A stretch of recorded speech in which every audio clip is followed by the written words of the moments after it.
A ver, venga.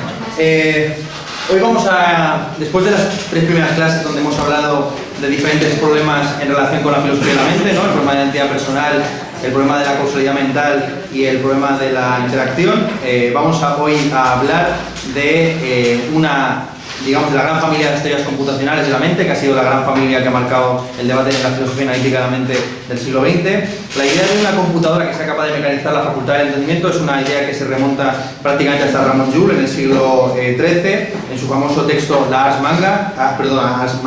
Magna, donde se plantea la idea de crear un lenguaje formal universal de carácter combinatorio que permita expresar, digamos, proposiciones filosóficas en un lenguaje comprensible por cualquier individuo independientemente de su cultura, tradición religiosa, etcétera, etcétera. Y era precisamente un instrumento, una suerte de esperanto filosófico para convertir y persuadir a los musulmanes de la superioridad filosófica del cristianismo. Era lo que le interesaba a Ramon Llull, este mallorquín que, como sabéis, abandonó su vida tragoresca y cortesana después de que Jesucristo mismo se le apareciera 4 veces en sueños, ¿no? Quisiera citar un poema suyo llamado Desconsuelo. Me vais a perdonar por mi catalán, que es malísimo, pero yo creo que sería interesante por lo menos para que veáis un poco cómo escribe este señor, ¿no? Es un poema escrito de la manera trovadoresca, pero con contenido filosófico. Dice: encara us dic que porto una art general que novament és dada per lo espiritual perquè hom pot saber tot re natural segons que entendiment tenia lo sensual, ¿no? O sea que efectivamente podemos entender cualquier cosa siempre que entendamos a lo sensual. Bueno, esta idea que está en Ramon Llull muy bien esbozada en este debate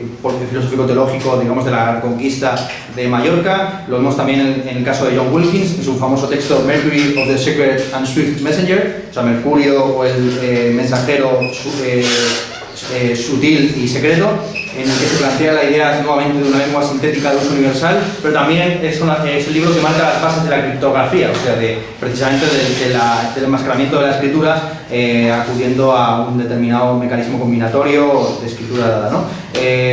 John Wilkins es, como sabréis los más continentales de esta clase, el personaje principal del cuento mítico de Borges, citado en las primeras páginas de las Palabras y las Cosas por Michel Foucault. Voy a leer el famoso pasaje donde Borges dice: en sus recias páginas estaba escrito que los animales se dividen en A, pertenecientes al emperador; B, embalsamados; C, amaestrados; D, lechones; E, sirenas; F, fabulosos; G, perros sueltos; H, incluidos en esta clasificación; I, que se agitan como locos; J, innumerables; K, dibujados con un pincel finísimo de pelo de camello; L, etcétera; M, que acaban de romper el jarrón; N, que de lejos parecen moscas, ¿no? Bueno, es una reducción al absurdo precisamente de este objetivo de clasificación y de combinación de un mundo que, según Borges, digamos, sería como una suerte de pequeño artefacto creado por un dios menor, tal y como está también descrito en el famoso texto de Hume sobre la religión natural. Bueno, todas estas ideas, o estos sueños de llevar a cabo una ars magna que permita la conversión de los musulmanes, o un arte de la criptografía que permita al mismo tiempo enmascarar y volver transparente el lenguaje,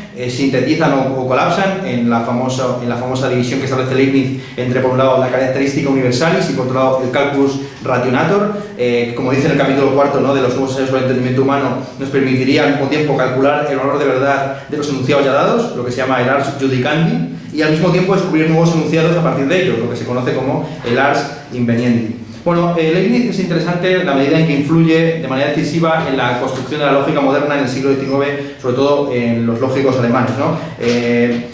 En 1879, un hegeliano de derechas muy bueno, experto sobre todo en la historiografía especulativa, llamado Johann Eduard Erdmann, hace la edición canónica de la obra completa de Leibniz, que curiosamente, siendo el hegeliano, sirve de base para demoler la ciencia lógica. Quiero decir, no se explica de ninguna forma la noción contemporánea de lógica que está ya en Frege, que está en Boyle, que está en Schroeder, que está en Gödel y compañía, sin apelar a este momento fundamental dentro de la filosofía alemana del siglo XIX, en la que se trata lo que se llama la Logikfrage, ¿no?, la pregunta sobre la lógica, en la que el principal exponente, digamos, de la versión leibniziana de la lógica, como una lógica, insisto, de la ars judicandi y de la ars inveniendi, es un tipo llamado Adolf Trendelenburg, que se opone a la idea de la lógica hegeliana, donde la lógica estaría implicada necesariamente con la lógica de la metafísica, ¿no? Entonces, es ese momento esencial en el que se crea una noción de lógica que no está vinculada con la metafísica, sino con la epistemología, o sea, con la idea del conocimiento y con el descubrimiento de nuevas proposiciones a partir de proposiciones ya dadas, ¿vale?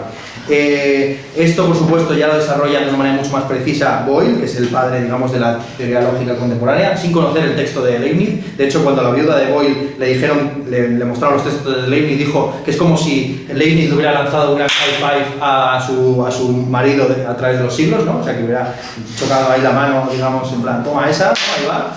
Y del mismo modo, bueno, después de ese momento magnífico, ¿no? De esa imagen de ¡pam!, ¿no? De chocándose la mano Boyle y Leibniz, pues tenemos también, por supuesto, el debate entre Frege y Schrödinger a raíz de la publicación del Begriffsschrift de Frege, en el que se establece la distinción, que es una distinción que viene hasta el día de hoy, que no sé si la explicarán en filosofía de la lógica, si hay algo así como en esta carrera, entre, por un lado, digamos, lo que se podría llamar como la matemática de la lógica, el álgebra de la lógica, que sería el cálculo racional de Schrödinger, y por otro lado, la lógica de la matemática, que es justo lo inverso, que sería, por ejemplo, la forma en la que Frege aborda la matemática. Bueno, una vez dicho esto, ya podemos entrar en un tema interesantísimo, que es, hemos hablado ya un poco del sueño de construcción o de reconstrucción mecánica de la mente a través de la historia de la lógica y de la filosofía, hasta Frege, y sería interesante también ver los diferentes experimentos, los diferentes intentos de llevar eso a la práctica con máquinas concretas. Bueno, los padres de la computación moderna, como sabéis, son Ada Lovelace y Charles Babbage, aunque se suele apelar a un tal von Müller, que habría sido un tipo que habría quedado, digamos, un modelo luego replicado por estos dos. Ada Lovelace lo conocéis mucho, sobre todo los más feministas, porque era la hija de Lord Byron, además una señora muy potente y muy inteligente que su nombre da nombre a un lenguaje de programación contemporáneo. Y estos dos, pero sobre todo la Lovelace, desarrollaron por un lado lo que se conoce como la máquina diferencial, la máquina que es un armatoste que ocupaba toda una habitación que podía calcular funciones logarítmicas y trigonómicas por aproximaciones polinómicas, y la máquina analítica, que era la máquina potente, porque la otra simplemente, digamos, hacía operaciones matemáticas, pero la máquina analítica, si se hubiera construido, que tan solo es una idea, nunca se llevó a cabo porque requería, digamos, de una tecnología y también de un presupuesto del cual no disponían ni Babbage ni Lovelace, la máquina analítica, si se hubiera construido, hubiera sido verdaderamente la primera computadora ya no analógica, sino digital, que tendría una suerte como de disco duro y una unidad central de procesamiento a través de las famosas tarjetas perforadas, ¿no? Vale. Bueno, estas ideas sobre todo la idea de la máquina diferencial, ¿no? De una máquina que de manera lógica sea capaz de realizar ciertas operaciones, que al fin y al cabo no es sino la mecanización del ábaco, es algo que perfecciona en el siglo XIX Lord Kelvin, a que, bueno, conocéis seguramente porque fue el que establece el grado cero térmico en el menos 213 grados Celsius, que este señor, junto con su hermano James Thomson, construyeron un dispositivo para calcular la integral del producto de dos funciones, ¿vale? Y Lord Kelvin, además, también concibió a su vez, aunque nunca llegó a llevar a cabo, una máquina analógica para integrar ecuaciones integrar ecuaciones diferenciales lineales, ¿no? Entonces, bueno, todo esto son, digamos, desarrollos que, insisto, que en realidad lo que hacen es mecanizar y tecnificar, haciendo uso de la energía eléctrica generada por máquinas de vapor, algo que ya estaba, digamos, dentro de la idea de computación casi frailuna, ¿no? Como sabéis, el computador en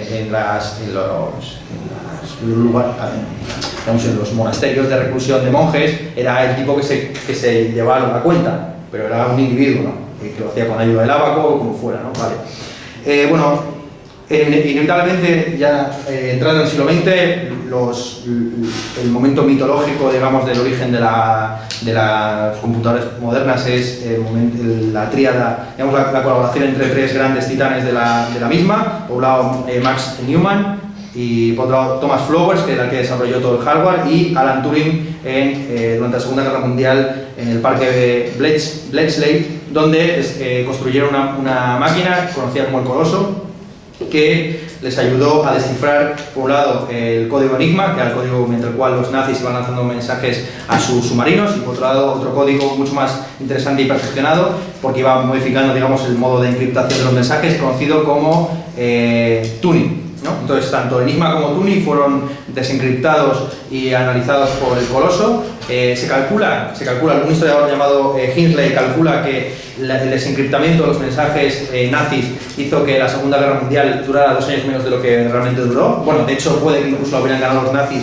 en la medida en que sus mensajes se mandaban a toda una flota de submarinos que estaban haciendo papilla a los buques ingleses y norteamericanos. Es decir, durante los primeros años de la Segunda Guerra Mundial, por así decirlo, no se hubiera podido realizar el desembarco en Normandía sin esto. Bueno, si no se hubieran interceptado todos los mensajes y se hubiera mermado, digamos, la capacidad de intercepción que tenían los submarinos nazis. Aunque bueno, hay que decirlo todo, la Segunda Guerra Mundial la ganó la URSS, ¿no? Esto que vaya por delante, ¿no?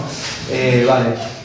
Esto es importantísimo, ¿no? Esto hay que defenderlo a capa de espada. Vale, pero bueno, el Coloso es interesante, no tanto por esta mitología, ¿no?, de que fueron los estadounidenses los que ganaron la Segunda Guerra Mundial, que no es del todo cierto, simplemente llegaban, digamos, para coronarse, para ponerse la medalla ya cuando los rusos habían hecho todo el trabajo sucio, sino por, es interesante, bueno, y Turing, por supuesto, es conocido porque se ha hecho una película ahora últimamente sobre su vida, y además, como sabéis, el gobierno de Gran Bretaña, en 2009, con el presidente Gordon Brown, hizo una disculpa oficial de la condena por homosexualidad que se aplicó sobre Turing. A Turing se le dejó la posibilidad de, por un lado, ir a la cárcel por homosexualidad y contubernio, etcétera, etcétera, o bien someterse a un procedimiento de castración química. Le castraron químicamente, se volvió loco y se pegó un tiro, ¿no? Entonces, el gobierno británico oficialmente en 2009, digamos, reconoce, del modo que el Papa en relación con Galileo, que se equivocó en ese punto, ¿no? Ya me gustaría a mí que el gobierno de España se retractara de alguna forma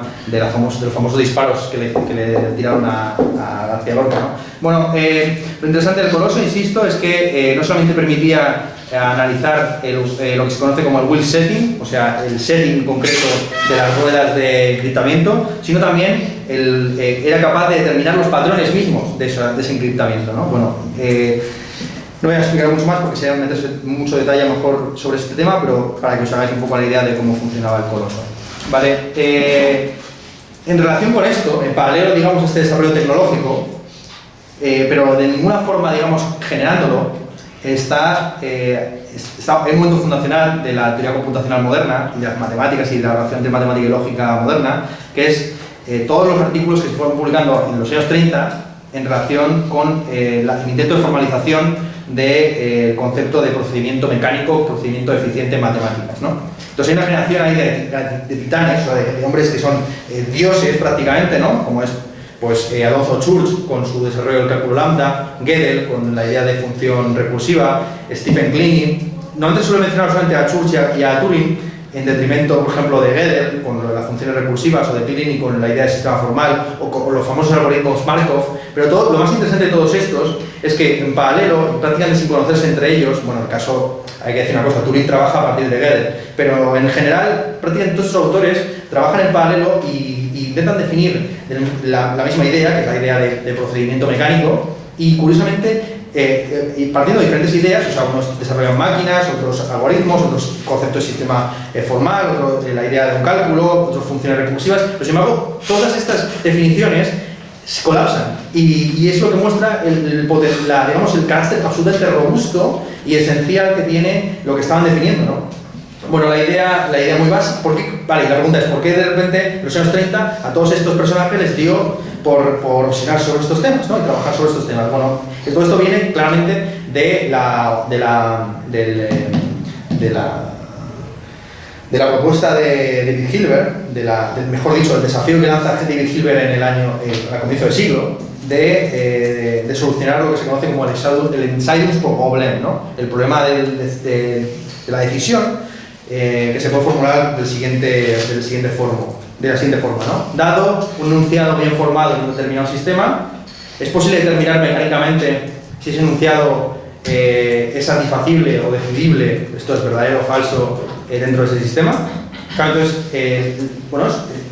presuntamente, si uno tiene un sistema formal definido axiomáticamente, sería capaz, mediante un procedimiento mecánico, de derivar cuáles son los teoremas de esos axiomas, ¿no? Pero lo más curioso es que la respuesta es no. La respuesta dada por el famoso teorema de incompletitud de Gödel del año 31 es que tú puedes tener un enunciado bien formado en un determinado sistema y ser incapaz de decidir si si es verdadero o falso dentro del sistema, ¿no? Entonces, lo que escribe, bueno, hay muchas descripciones y seguramente se han expuesto el problema del teorema de incompletud de Gödel de muchas formas. Hay gente que piensa que lo de Gödel es como la gran patada al racionalismo moderno. Tampoco nos pongamos tan serios, ¿no? Lo único que dice Gödel en su artículo es que el sistema de los principios de matemática desarrollado por Russell y Whitehead, que es lo que pretendía era reducir la aritmética de piano a la lógica de primer orden, ese sistema en concreto, y sistemas isomorfos, pero no sistemas más débiles. Hay aritméticas que por ejemplo no incorporan, que parten tan solo de la suma y la resta, que no incorporan la multiplicación, que son perfectamente tanto decidibles como completos. Esto es importante decirlo. Bueno, ese sistema en concreto, la aritmética de Peano,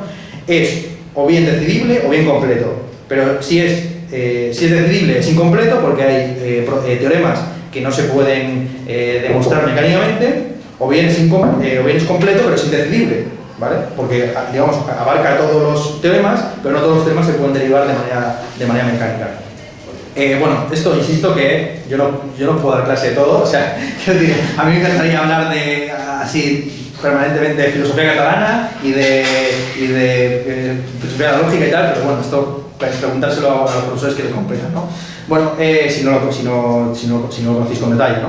Bueno, insisto, frente a la idea, digamos, frente a la metodología que se ha construido en torno al teorema de incompletud de Gödel, ¿no? La idea de que efectivamente pues, el ensayos problem no se podría resolver, hay que señalar que Gödel reformula ese problema y ofrece una respuesta satisfactoria en una carta también mítica, que yo creo que algunos teóricos de computación tienen enmarcada en su despacho, que es una carta que le manda Gödel a John von Neumann en el año 1956. Von Neumann le conoceréis también porque es el padre de unas arquitecturas computacionales, por ejemplo, como las que ya no implican un sistema como el de la máquina de Turing, que sería lineal, sino que uno puede, digamos, tener un random access, un acceso random, de ahí viene la palabra RAM. La memoria RAM es una memoria que te permite acceder a un documento sin tener que pasar por los elementos intermedios, ¿vale? Pues Gödel, en esta carta a John von Neumann, le formula lo que se conoce como el ensayo problem limitado, que tiene la siguiente expresión, la siguiente formulación. Dado un sistema formal como la teoría de conjuntos de Zermelo, ¿no? De Frank Zermelo, plantéese si un enunciado S tiene una prueba F con un número de símbolos n o menos, ¿vale? Entonces lo que se hace precisamente es limitar o definir y precisar el ensayo problema a un determinado número de símbolos, n, ¿no? Entonces lo que dice Gödel, y aquí estoy dando la carta, a pesar de lo insoluble del ensayo problem, esta reformulación supone que el esfuerzo mental del matemático sobre cuestiones que se pueden responder con un sí o un no se puede sustituir completamente con una máquina, ¿no? Basta con escoger un n lo suficientemente grande como para que si la máquina no da ningún resultado, no haya más que pensar más sobre ese problema, ¿vale? O sea, si uno coge un n, un número de símbolos muy grande y la máquina no ofrece ningún resultado, quiere decir que de manera mecánica no se puede obtener ese teorema, con lo cual dejemos de preguntarnos sobre ello, ¿vale? Lo que está planteando Gödel, lo que está por detrás de esta idea de que si la máquina no por lo menos reconoce o verifica que es posible una solución, no tiene sentido plantearse la solución del problema mismo. Lo que está por detrás es lo que en teoría de la complejidad computacional se conoce como esto. Supongo que alguien sabe qué es esto. P es igual, no, esto es lo máximo. Esto es lo máximo. Bueno, entonces, vamos a plantearlo así, ¿no? Porque esto es un poco la religión, ¿no? Digamos todo nuestro sistema de computadores modernos se sostiene sobre que esto no es idéntico al otro. Si esto fuera idéntico a esto, estaríamos bien jodidos, pero muy jodidos, ¿no? Bueno, entonces, el asunto es el siguiente. Vale, ¿qué es P? ¿Qué es P, no? P es el conjunto de problemas que son solubles por una máquina de Turing determinista en un tiempo polinómico, ¿vale? Donde n, o sea, donde dado un conjunto de símbolos, el tiempo que tarda la máquina en solucionar el problema, pues es una función polinómica de n, ¿vale? Luego habría, existe P, pero también existe lo que se conoce como el X-space, ¿vale? Que sería el conjunto de problemas solubles por una máquina de Turing determinista en tiempo exponencial, donde el tiempo que tarda la máquina en realizarlo es una exponente de n, y NP en concreto significa que es el conjunto de problemas solubles por una máquina de Turing no determinista, y aquí el juego interesante, en tiempo polinómico, ¿vale? Un ejemplo, para que no puedo definiros aquí con precisión porque es lo que habría que hacer, ¿no? Pero esto requeriría, insisto, prácticamente todo un curso. De hecho, yo creo que hay másteres de teoría de computación que son que se dedican a explicar esto. Entonces, para que un ejemplo muy rápido, para que lo veáis, además de matemática muy elemental, de un problema P, de un problema no P, ¿vale? Para que veáis de lo que estamos hablando, ¿vale? Un problema P típico es, por ejemplo, el problema de primalidad relativa, ¿no? O sea, dado X e Y, ¿vale? La pregunta es si X e Y tienen un máximo común divisor mayor que 1, ¿vale? Vale, vamos a ponerlo n mayor que 1. Vale. Entonces, este problema es un problema que se puede decir, es un problema P, es un típico problema P, es un problema que se puede realizar acudiendo al algoritmo determinista, que es el algoritmo de Euclides, de los máximos comunes divisores, ¿no? Entonces, es muy sencillo. Si X es igual o mayor que Y, entonces simplemente se divide X entre Y, ¿vale? Y el resto, ¿vale? El resto de esto, ¿vale? El resto de esto sería R0, ¿vale? Entonces R0 se divide de nuevo por Y, ¿vale? Y te da R1, ¿vale? Y R1 se divide de nuevo por R0, ¿vale? Y así, ad infinitum, hasta que finalmente tienes Rn dividido por Rm, que da 0, ¿vale? Esto es da de resto 0, ¿vale? Hasta que ya agotas todo. Y si Rm, y si finalmente tienes que el máximo común divisor es 1, entonces respondes que no hay un máximo común divisor mayor que 1. Es un problema que, como veis, se resuelve, se puede resolver mecánicamente. Es interesante e importante esto, que la definición de máquina de Turing se realiza para definir lo que puede realizar un individuo, un humano, con papel y lápiz, sin creatividad ninguna, ¿no? Entonces tú, sin creatividad ninguna, sin acudir a ningún tipo de ingenio, puedes perfectamente realizar operaciones y si uno no se equivoca, llega a la solución, ¿vale? Es un problema NP. Un problema NP típico es el problema de factorización, ¿vale? Factorización, pero X e Y, ¿vale? Y lo que se está buscando aquí es, ¿vale? A ver, espérate. O lo quiero escribir mal, no sé que lo acabe ahora. Vale. Lo que se está buscando es un D, ¿vale? Que X pueda, que sea un factorial de X. Vale, entonces, aquí el algoritmo que suelo aplicar es un algoritmo que en inglés se llama, yo no sé cómo se llama en castellano, porque todo esto lo he leído en inglés, que se llama Trial Division Algorithm, que será un algoritmo de juicio de la división, ¿no? Que consiste básicamente pues, en ir uno por uno, dividiendo a X por números menores que, ¿no? Exacto. Bueno, X e Y son números naturales, es importante decirlo, ¿no? Entonces, uno va operando sucesivamente, ¿no? Probando si X es divisible por cada entero menor que él y manteniendo un registro de cuáles son los enteros que han dado resultado, ¿no? Que realmente X es divisible por esos enteros. Entonces, el problema que tenemos con esto es que los números naturales se pueden definir conforme a un sistema de notación posicional, ¿vale? Por ejemplo, el sistema decimal es un sistema de notación posicional. Los sistemas binarios, como el de los ordenados, son sistemas posicionales, ¿vale? Entonces, el problema que tenemos aquí es que del mismo modo que el otro problema se puede resolver en un problema, en un tiempo que se considera el logaritmo en base 10, ¿vale? De X, ¿vale? Ese es el tiempo que tardaría uno en resolver el problema de... ¿Se entiende, no? Logaritmo en base 10 de X, ese es el tiempo que uno trata de solucionar el problema de la primalidad relativa. Sin embargo, el problema de la factorización se calcula que se resuelve en un tiempo mucho más jodido, que es logaritmo de base b de X, ¿vale?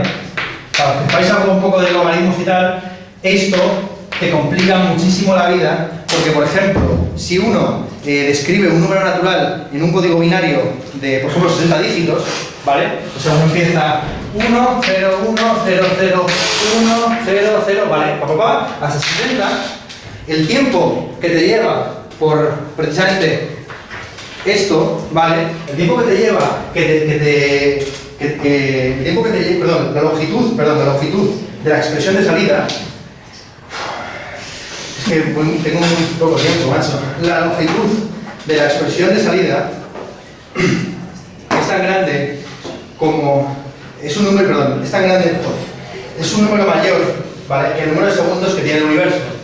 Vale, es que esto queda como un poco más rachada de Netiana, ¿no? Que no he tenido tiempo suficiente de exponer los fundamentos estructurales y formales, pero bueno, más o menos lo entendéis, ¿no? La idea es que como uno puede expresar los números naturales en un código binario, a la máquina le lleva un tiempo un tiempo brutal, digamos, determinar exactamente cuál es el número en cuestión, cuál es el factorial en cuestión que estás buscando, o los factoriales en cuestión que estás buscando.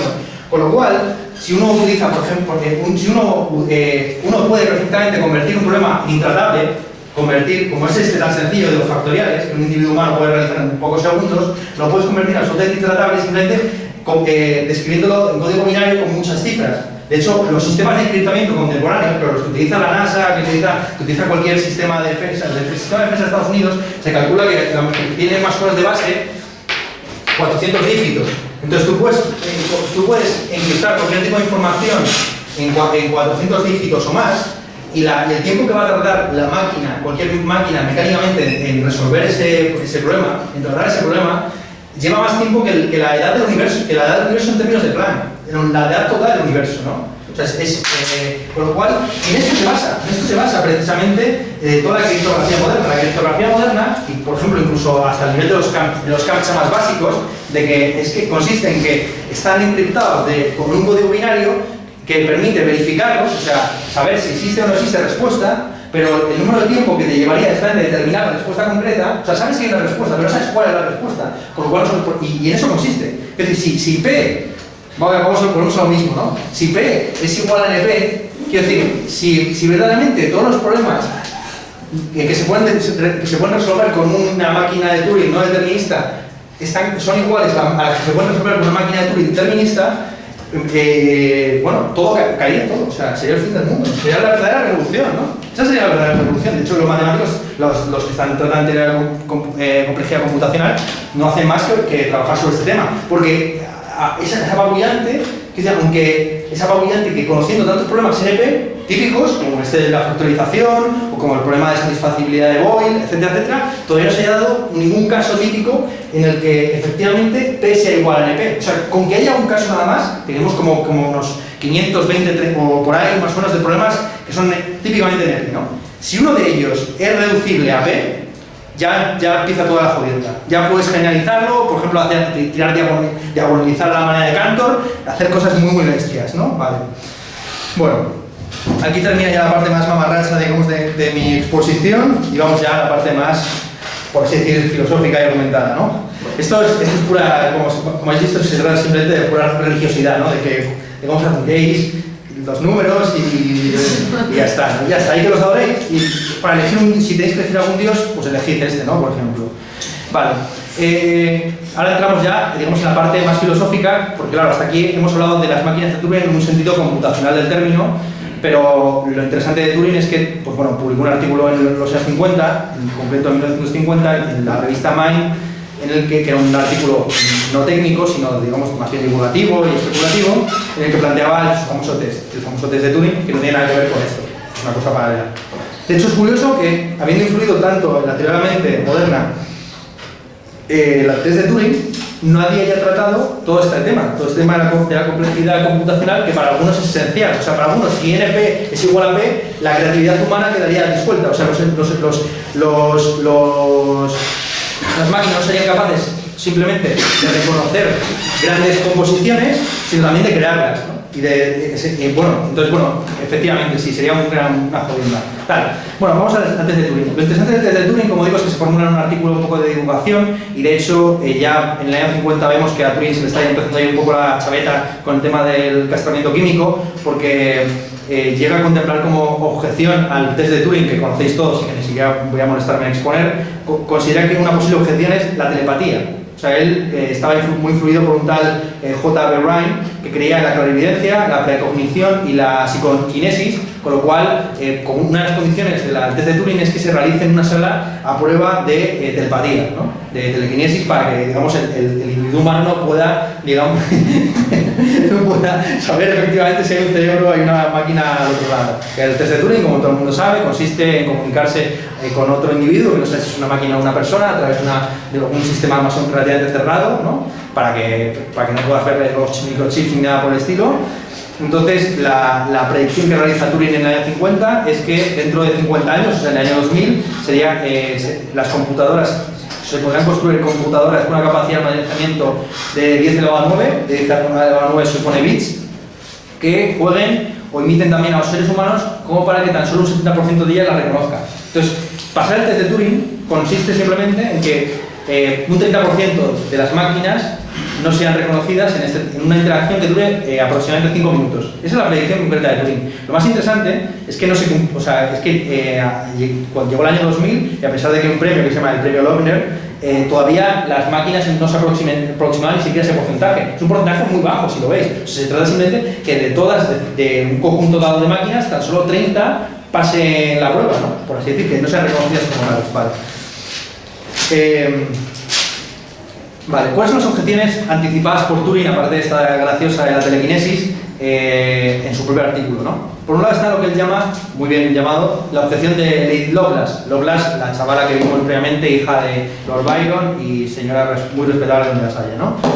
Lovelace, en sus memorias sobre la máquina analítica, tiene una frase que dice: la máquina no tiene pretensiones de originalidad, sino que solamente hace lo que nosotros le ordenamos que haga, ¿no?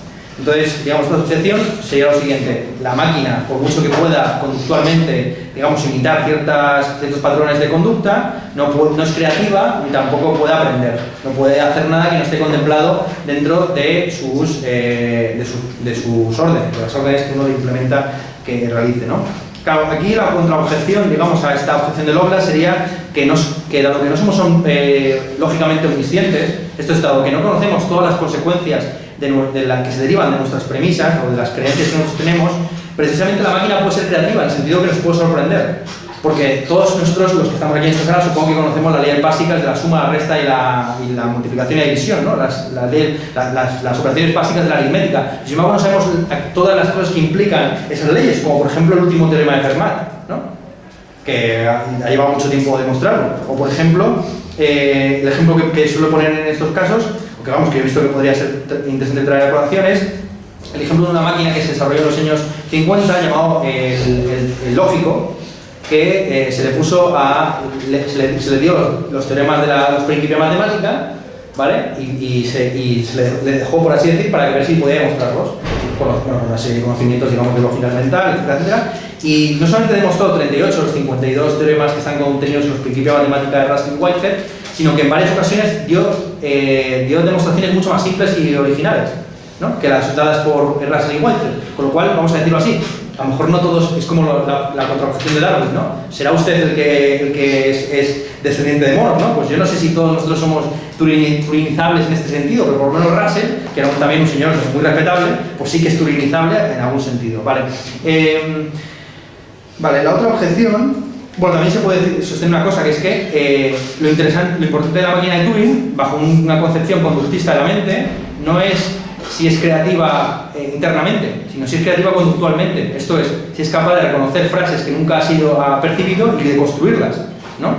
Y supuestamente, efectivamente una máquina que, por lo menos, una máquina que pueda pasar un 30% de las veces una conversación de 5 minutos, tiene que ser lo suficientemente hábil o para generar enunciados que nunca ha percibido ni ha procesado, o sea, para entenderlos, tiene que ser capaz de procesarlos y de emitirlos, ¿no? Cosa que hacemos nosotros constantemente, ¿no? Porque conocemos la estructura de la gramática y del lenguaje, entonces somos capaces, aunque no conozcamos determinadas palabras, de situarlas y saber cuál es su función semántica e incluso sintáctica, ¿no? Vale.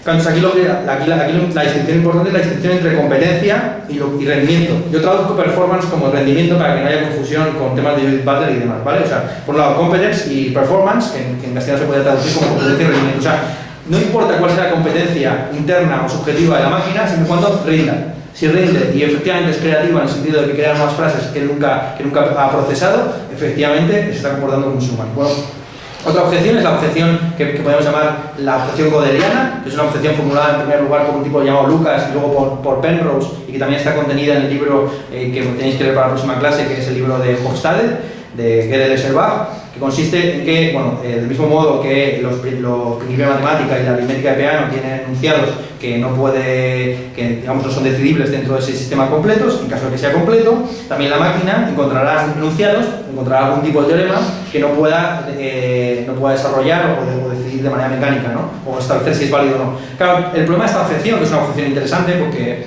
efectivamente yo creo que la relación entre Turing y Gödel es una relación de tensión y de polémica, es que qué efectos puede tener esta gödelización, entre comillas, a nivel conductual. Porque vale, puede suceder que la máquina se enfrente a un determinado teorema o si se le ofrecen una serie de axiomas que no sea capaz de demostrar o de decidir mecánicamente. Pero ¿cómo se expresa en términos de una conducta de comunicación, ¿no?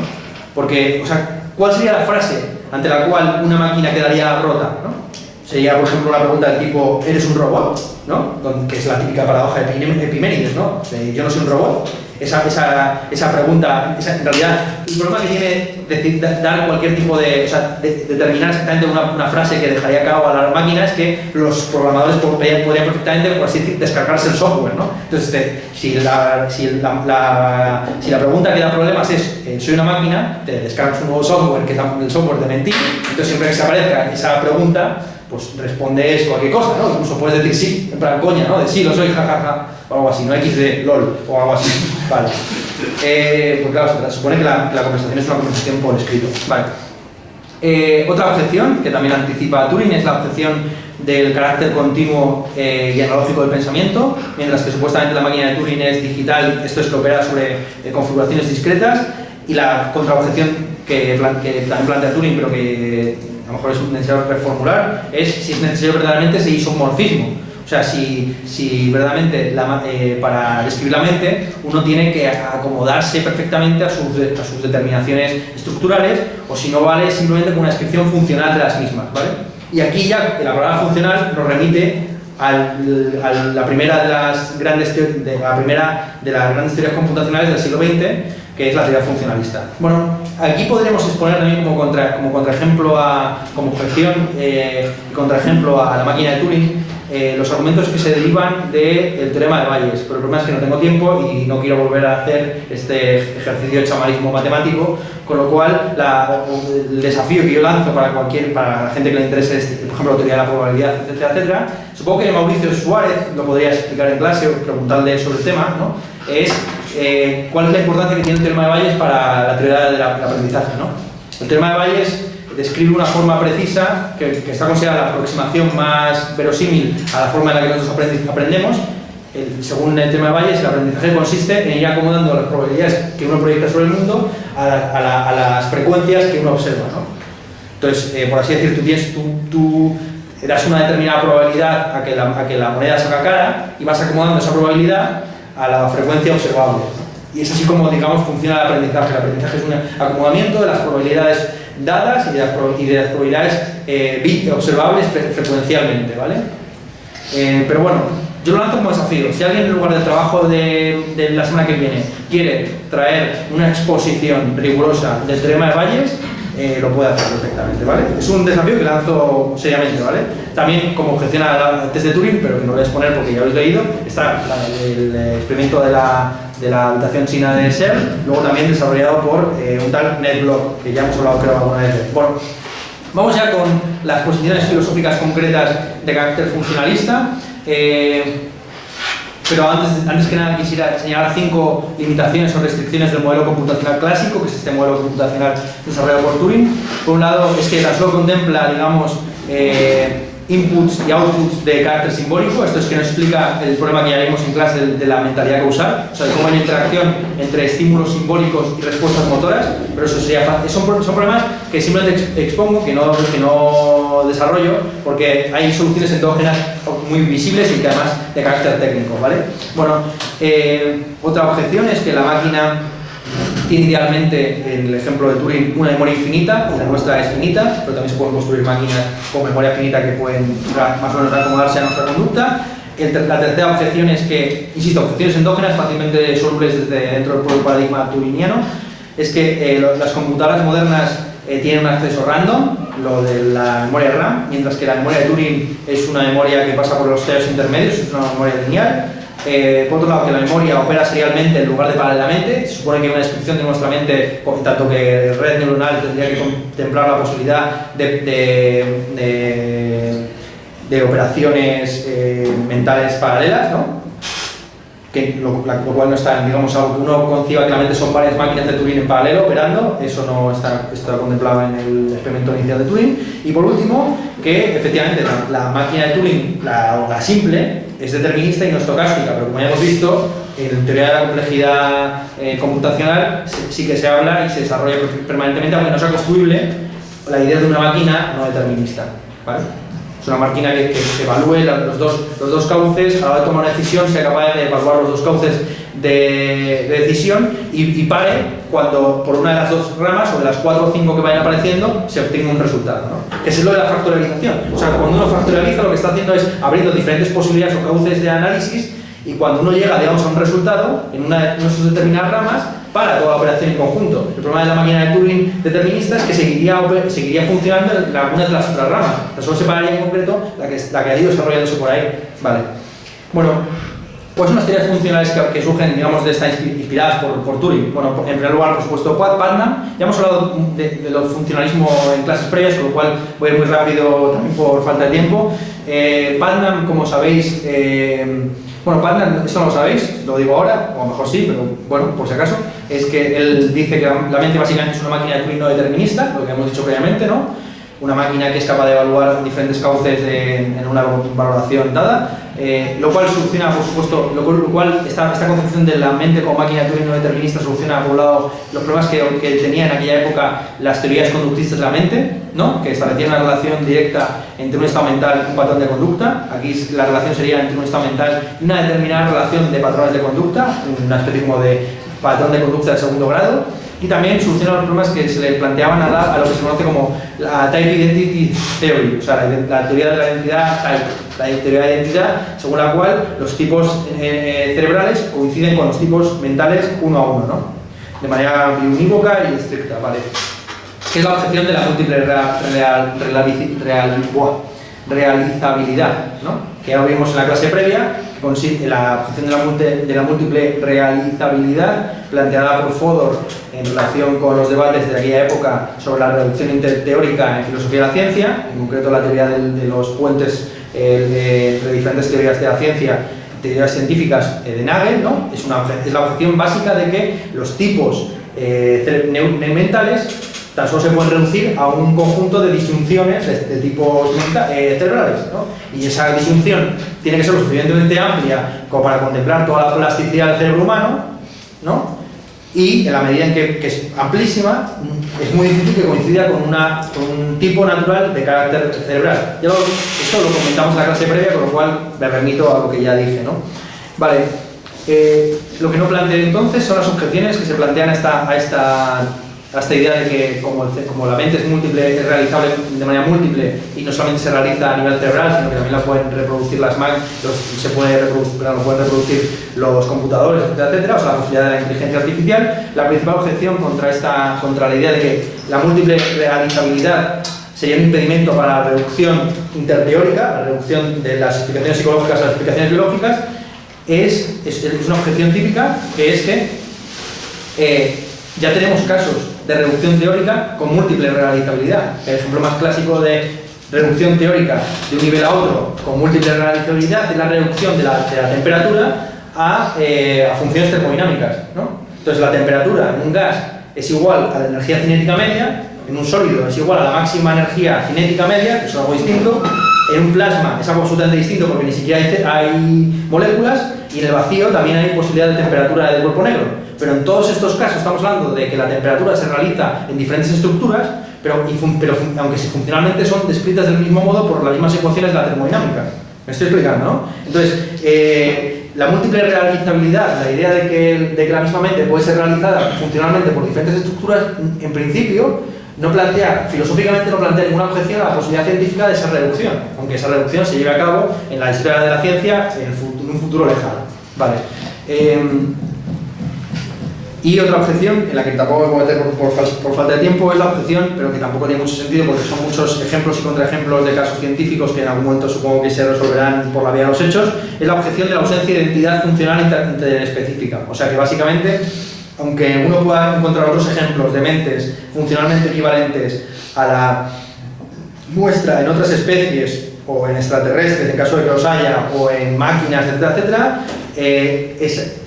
siempre hay una sobredeterminación de la estructura sobre la función, ¿no? Y que la estructura, aunque parece que es, y hay casos, y ahí se meten en, ya, claro, no hay el problema que plantea la mente humana es que en principio ningún otro individuo, ninguna otra especie conocida en el mundo natural tiene esa capacidad, digamos, de autoconciencia, el lenguaje articulado de segundo orden, etcétera, etcétera, subordinadas, todo este tipo de cosas desarrolladas por Chomsky, con lo cual los ejemplos que suelen poner de la ausencia esta de identidad funcionalmente específica suelen ser de casos pues, de seres inferiores, o sea, inferiores, de animales con menores funciones mentales, vamos a describirlo así, ¿no?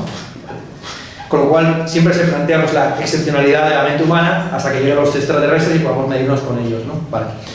Bueno, aquí ya entra en juego el principal autor de esta corriente, de esta escuela, digamos, de las teorías computacionales de la mente, que es Fodor, que plantea dos objeciones a todos los oponentes, a todas las teorías alternativas a la suya, que es por un lado que ninguna teoría salvo la suya contempla el carácter productivo del pensamiento.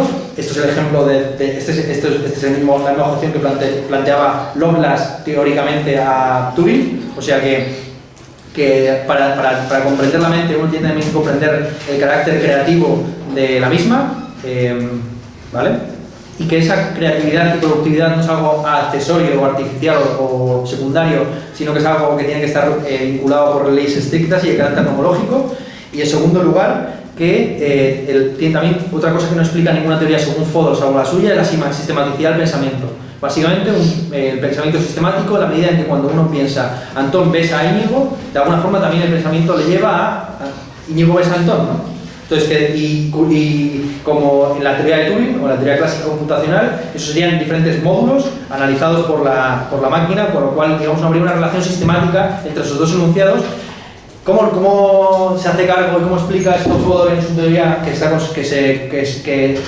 normalmente se le suele escribir como una teoría funcional, pero él en un artículo del año 2000 dice que no es funcional sino simplemente computacional? Bueno, nos da igual la terminología, lo importante es que Fodor, como autor central, digamos, a partir del cual se articula todo el debate desde los años, digamos, 80 hasta casi presente, pues tiene una teoría muy refinada que él llama la teoría representacional de la mente, que se resume en el lema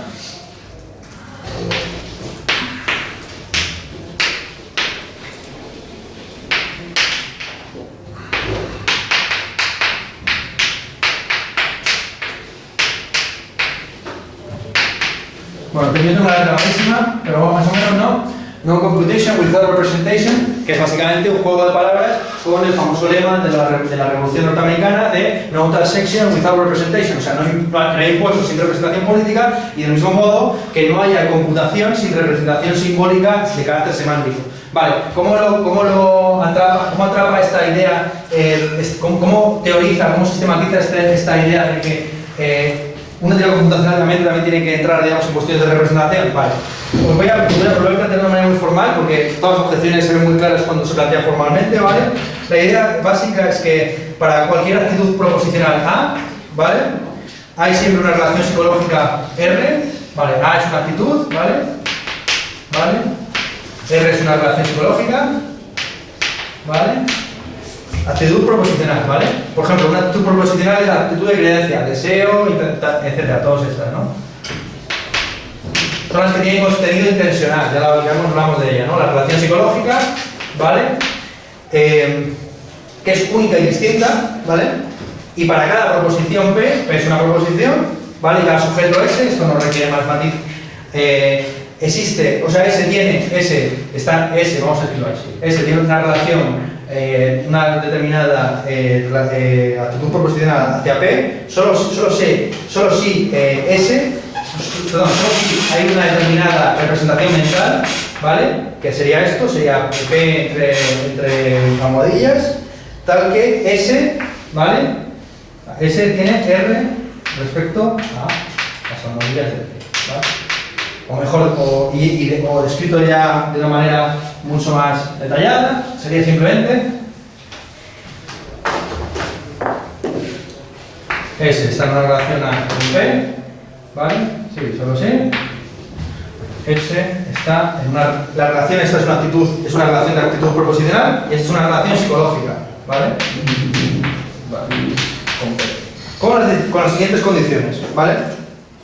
Vale, y la condición también importante es que P significa, no sé cómo, bueno, significa, ¿vale? P significa... Como veis, esto se parece mucho a lo que vimos del Tarski y compañía, ¿vale? Con lo cual, el pensamiento es en última instancia una cadena causal de tokens representacionales mentales de este tipo. Vale, ¿cuáles son los problemas que se plantean a esta idea? El primer problema que se plantea es cuál es el estatus ontológico de esto. ¿Cuál es el estatus ontológico de esa representación mental? Claro, Fodor, en última instancia, se compromete con la idea de que la mente está formada por módulos de información, ¿vale?, codificados en un lenguaje que sería el mentalés. El lenguaje de la mente es una idea que él retoma de Guillermo de Ockham, que Guillermo Ockham ya hablaba de un lenguaje propio de la mente, ¿no? De hecho, esta teoría también se suele llamar la hipótesis acerca del lenguaje mental, ¿vale?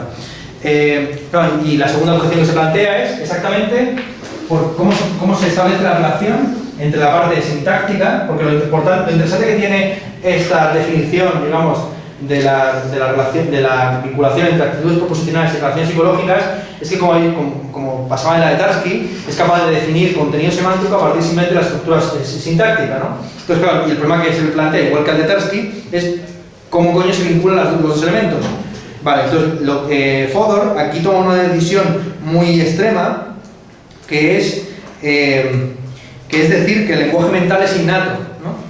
Y como tal, no hay verdadero conocimiento, sino simplemente un aprendizaje de traducción del lenguaje natural al lenguaje mental. Entonces tú, por así decir, tú ya tienes una serie de módulos de información codificados en un lenguaje que es el lenguaje mental, el mentalés, y todo el proceso, todo lo que se conoce como conocimiento, de manera platónica, no es sino la explicitación o traducción del lenguaje natural de ese lenguaje ya dado. Claro, esta posición tan extrema, ¿no?, de que por un lado una concepción modular de la mente y por otro lado decir que ese lenguaje es innato y no existe ni siquiera el conocimiento, aleja cada vez más a Fodor de lo que se consideraba en primera instancia que era la virtud principal de su teoría, que es que era naturalizarlo. Fodor, la ventaja que tenía en los años 80, en los primeros años de los años 80, es que su teoría efectivamente podía ser sometida a experimentación y era, por así decir, un proyecto de investigación en el sentido casi de Kuhn, a partir del cual se derivaban ciertos experimentos científicos que podían precisar un poco en qué consistían esos módulos, y aunque fue una explicación, digamos, refinada e idealizada, de alguna forma se podía precisar. Vale. De hecho, Fodor ha ido en una pendiente deslizante cada vez siendo menos naturalista, hasta el punto de que su último libro, todavía no traducido al castellano, es un libro contra Darwin, ¿no? Entonces, bueno, Fodor desgraciadamente ha caído en desgracia. Frente a esta caída en desgracia de Fodor, vemos la aparición de los años 80, ya cierro de verdad, de lo que se conoce como el conectivismo, sobre todo a partir de un libro que se llama Parallel Distributed Processing, o sea, procesamiento distribuido paralelo. La idea muy básica del conectivismo o conexionismo es que es concebir la mente como un sistema de nodos isomorfos con la red neuronal, ¿vale?, del cerebro, sometidos a relaciones de excitación e inhibición, un poco como las neuronas, conforme a un grado de peso relativo que se puede cuantificar con números, ¿no? Vale. Esta relación puede ser más estrecha o más laxa, dependiendo de la cuantificación que uno realice. Y el modelo básico de excitación y de inhibición es un poco el que está teorizado por un teórico de la lógica, el modelo de puertas lógicas, ¿vale?, desarrollado como tal. Esto es muy interesante, yo lo recomiendo leer. Maculo, del año 43, ¿vale? Entonces, a este modelo del maculo, de las puertas lógicas y del proceso inhibitorio excitatorio, se le añade un algoritmo de aprendizaje que se conoce como el backpropagation algorithm, que se podría decir como el algoritmo de retropropagación, ¿vale?, que es muy parecido al teorema de Bayes. Insisto, yo lo lanzo como desafío. Quien tenga los cojones de venir a explicarme el teorema de Bayes, que lo haga, ¿vale?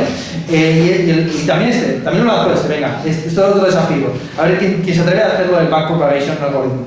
Este algoritmo, que yo no puedo desarrollar ahora, lo que dice básicamente es que se puede, el aprendizaje consiste, de nuevo, en ir aproximando los pesos relativos actuales, los pesos relativos entre los diferentes nodos, a los pesos relativos fácticos, ¿no? A los deseados, ¿no? Entonces, de nuevo, lo mismo que el de básicamente es la inversa a la de Bayes. Y es muy solidaria esta posición del backpropagation algorithm con una definición de información que elabora otra colectivista que se llama Claude Shannon, que dice que la información es la medida de la reducción de incertidumbre. Esto es interesantísimo porque, claro, no hay definición formal de, por ejemplo, símbolo, salvo que uno acuda, digamos, a ejemplos concretos de lo que es un símbolo, de que esto es un símbolo, ¿no? De que esto es un símbolo, o de que esto es un símbolo, etc. Pero no hay una definición formal genérica de lo que es un símbolo, es muy difícil de obtener, con lo cual es más interesante definir, digamos, el concepto de información en términos relativos como precisamente eso, ¿no? La reducción de la incertidumbre. La incertidumbre, por cierto, es, según esta Shannon, la distribución alterada de probabilidad. Entonces, uno va informándose o aprendiendo el mundo a la medida que va reduciendo su incertidumbre acerca del mismo. Entonces, va aproximando la probabilidad dada, la probabilidad proyectada, la probabilidad real, la frecuencia observable. Vale.